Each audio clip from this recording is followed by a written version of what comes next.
स्त्री सांसद आ स्वामी तांकर पीएसओ माने व्यक्तिगत सुरक्षा अधिकारी कथाटा टिके आपण मानक आश्चर्य लगुच ना। हाँ आज्ञा, किंतु कथाटी पूरापूरी सत। स्वामी सबुबले स्त्रीर सुरक्षा कवच होता है। तेरे व्यक्तिगत जीवन व्यतीत पेशादार जीवन में भी स्त्री सुरक्षा कवच साजी एवं चर्चार ए पुलिस जनक। राजस्थान भरतपुर कांग्रेस सांसद संजना जाट को नहीं एवं चारिआडे चर्चा, कारण तांकर सुरक्षा लगी कनेस्टेबल स्वामी को नियोजित कौन से सांसद को सुरक्षा देवाई स्वामी को नियोजित करने घटना होछि प्रथम।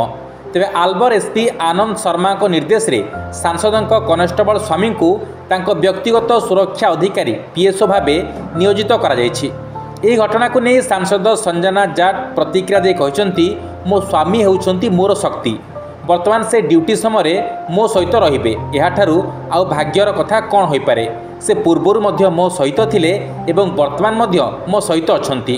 तेबे सांसद हेबा परे मध्य कोनोसी परिवर्तन मो पाखरे होई नाही, केवल काम बढ़ी किंतु आचरण एवं सम्मान तांको प्रति सेमिति ही रहिछि। सेपरी संजना का स्वामी कप्तान सिंह कहते मो सहित सांसद अधिक स्वाभाविक अनुभव करेंगे, कारण मु तांकर स्वामी।